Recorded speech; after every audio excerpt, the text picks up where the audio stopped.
Binge eating. Let's talk about it. I'm going to share where it came from for me. And before I do that, I am going to read the comment that inspired this video. Let's get into it, shall we? Thank you for sharing. You were brave to stand up to him like that. It takes me a long time to process things too. Then it's too late to do anything. I want to be able to stand up for myself. I had an incident with an uncle a few years back that had me second guessing myself.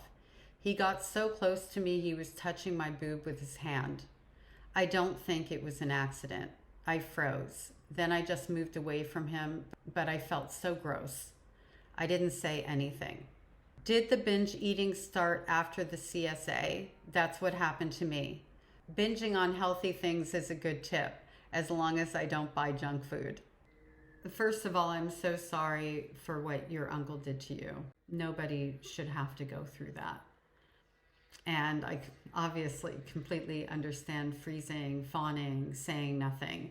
I am going to link this video back to the video that you originally commented on so people can hear the backstory and get more context.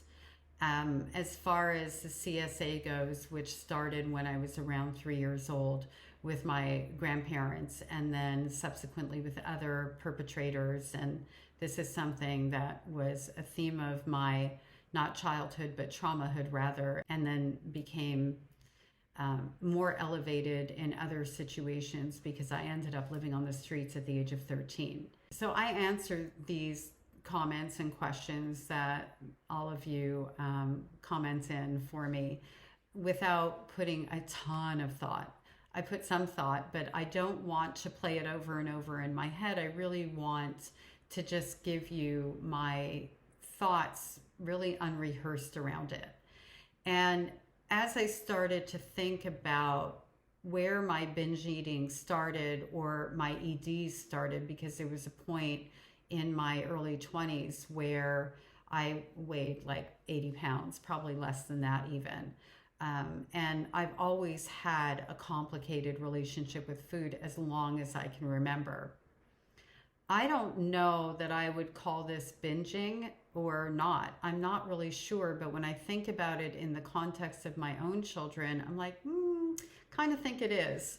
So when I was in my grandparents' house, they had candy dishes everywhere with chocolate kisses. And I also knew where the bags of the chocolate kisses were. And I would absolutely binge out on those things. I mean, eat them until I had a stomach ache and then pretend I didn't have a stomach ache.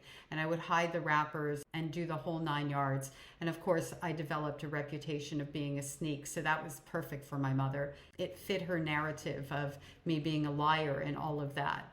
And I mean, I'm 6, 7, 8, 9 years old when I was doing this at its highest level. And I look at my own children and I think about how we had candy in the house, we had a pantry full of goodies, and none of my kids ever did anything like that. I'm not saying they didn't sneak a cookie here and there. I'm sure they did, and I know there were times that they did.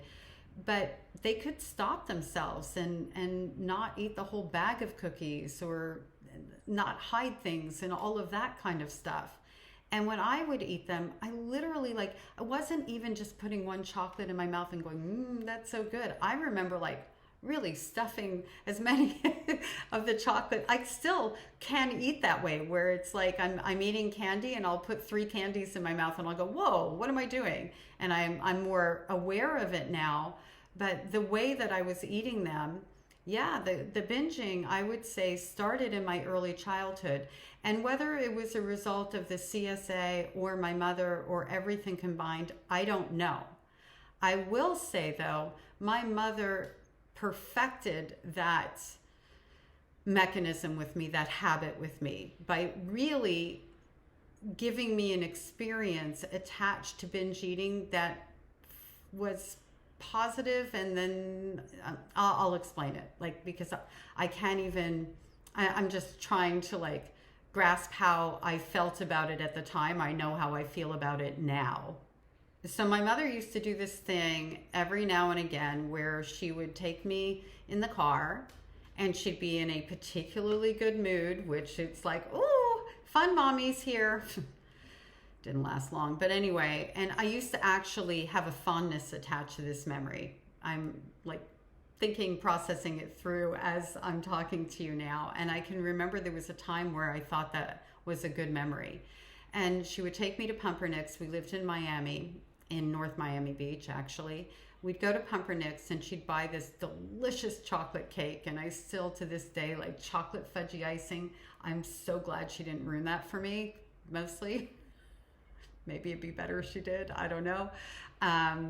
But she'd get this cake and we would sit in the car and eat it with our hands.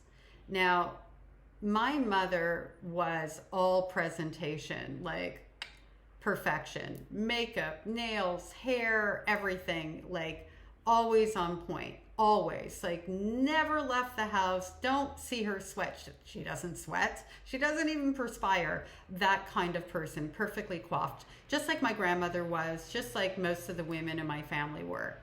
And so this would be a huge departure from my mother's character, I guess you would say.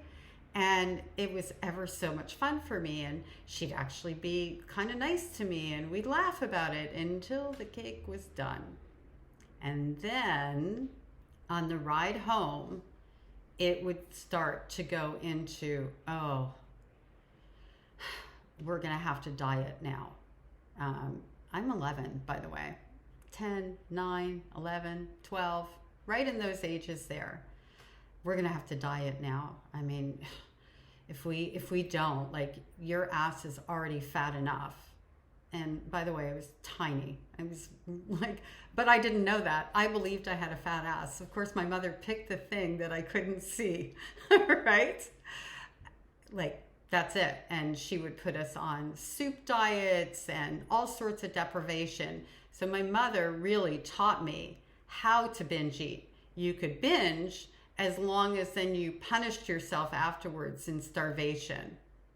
That's where I really, like, when you put this comment on there, when I first read it, that's where my mind went to originally.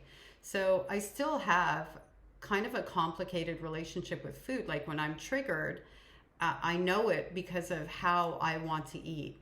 And I used to like get an entire cake and eat the whole thing. Yeah, cake is my go-to still. Or candy, something sweet. I might go for something sweet and a bag of chips. And I'm going to eat it all until the food is right up here.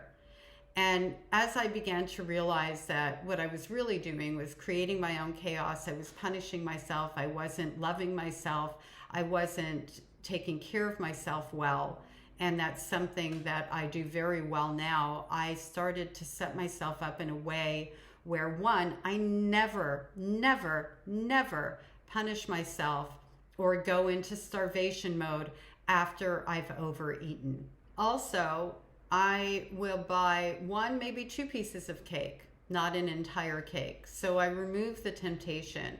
And I talked to little Marnie and I let her know, hey, I know you're jumping up and down. Something's triggered you. Maybe I know what it is. Maybe I don't. And you know what? We can have cake. It's okay. But we're going to do it in a way where we're still taking care of ourselves and we're still loving ourselves. I am little Marnie's good mom. That's what it comes down to. And in the video where this comment was made, I happen to stock like cucumbers and hummus and lettuce, like salad and healthy things in the house, so that if I feel like I'm going to overeat, I can overeat those things and I'm not going to do myself any significant damage. And so that night when I was triggered and I came home, well, it was quite late, and so when I binged, I didn't do anything that would cause me any sort of guilt afterwards, although I usually don't have the guilt. The trick for me, and it's different for different people, is not to keep things in the house that I know I can harm myself with, because I know that in a triggered state, my willpower and my critical thinking is you know, it's hampered, right? I also know that in a triggered state, I need to talk to little Marnie and work through that with her. I used to shop until like I couldn't pay my rent and put myself in all sorts of chaos Now, if I feel like shopping and I know it's kind of out of something that's triggered me, I have a budget and I make sure everything's returnable. And I tell little Marnie, yeah, we can have something cheap and cheerful. Let's go do a little retail therapy. So I'm not throwing the baby out with the bathwater. I'm not punishing myself. I'm not judging myself. I'm giving myself permission to do what it is that's going to make me feel good in the moment and ensure that after the moment's over, I don't have something that's going to make me feel bad.